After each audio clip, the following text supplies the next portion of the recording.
Welcome to this March episode of our Small Business Spotlight for the year of 2021. I have a good chance here to sit down with my friend and actually one of our business partners, Michael Plummer from Main Street Home Loans. Mike and I met last year, and we started really working together right away because immediately we could see that there was synergy in how he approaches business and how we approach business. He brings so much to the table for all of our clients. He's got a great company behind him. So thank you so much for taking the time out to speak with me today, Mike. Thanks for having me, Matt. Yeah, it's been a pleasure. I've been meaning to do this with you. So, I know how busy you are closing all those deals. So let's get rolling with it. When did you get started in this business, in the lending game? So I got started in 2017, so I've been doing this about 4 years now. Prior to that, I was with Fidelity Investments for 11 years as a wholesaler, which I liked, but I wasn't actually direct to the end client. So made the switch because it was nice to actually get to deal with the end client and actually see the results that you're providing. So you have a financial services background. How do you think that helps you in this industry? So yeah, it's been great in this industry. I think one of the things I'm going to articulate better than a lot of the others in this business is interest rates, where they're going, where they have been historically, what that means to the monthly payment, and helping clients think about it as a financial decision instead of an emotional decision. Making sure they're buying a house that's in their price point that fits them well. Beautiful, man.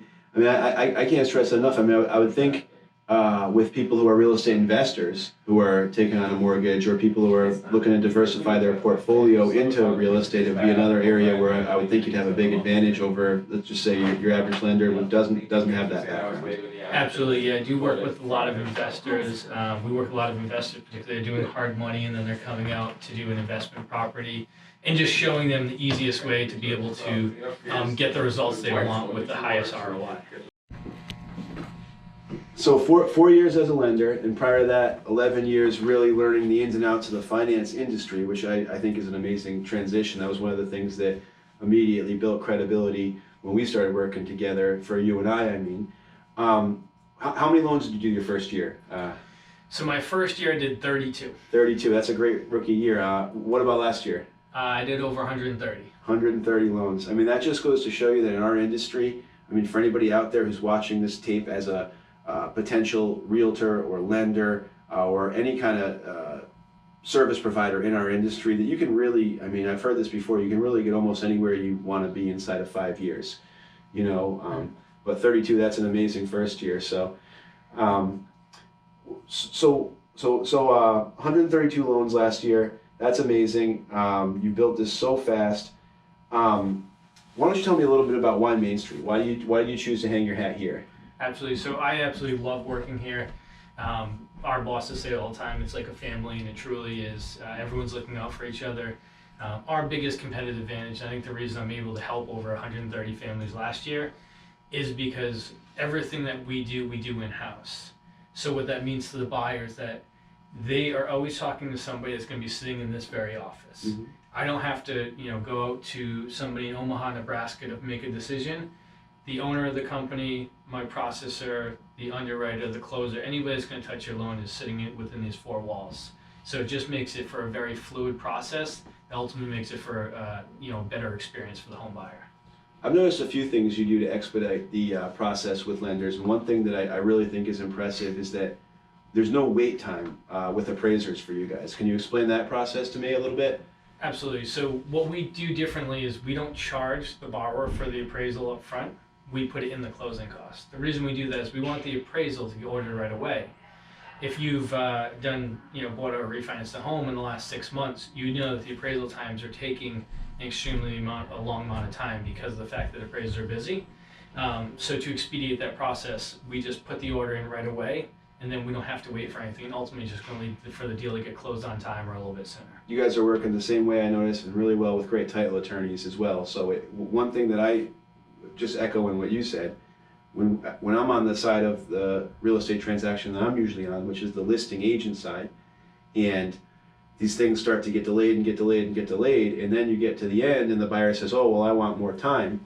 And a lot of time the seller says, well, my bags are packed, I fixed all this stuff around the house for you, I fixed that old leaky pipe you didn't like, I replaced this thing that I've been living with for 10 years, and now you're not ready to close. I can proudly say that We did, I don't have the exact number in front of me, but it was a good number of loans last year, and every single one actually closed on time. There was one time when it was dicey toward the end, but we pulled the rabbit out. And I think for the overall industry, that was really, really impressive, because last year was a tough year for lenders and by and large, you know.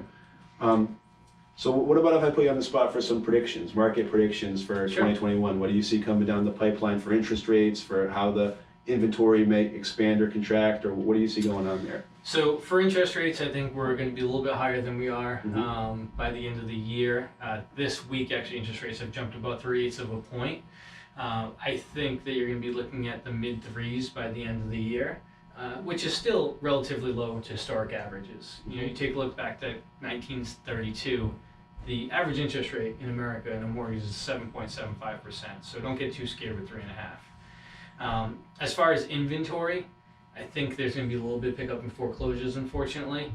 The spring market's coming ahead, so we hope that's going to provide some more inventory. There should be a little bit more of a level off between them just being a complete seller's market, and maybe should be a little bit more of an equal market going towards the middle to end of the year. Even as the listing machine guy, I can say that would be long overdue. If we had triple the homes for sale on the market that we had today, the market would be equally easy to sell and move. Actually, it would be even easier to sell and move, because a lot of sellers would feel like they had a place to move to. So if you're a seller hearing this, don't be afraid to take the plunge. Or if you're a buyer hearing this message, how would they get in touch with you?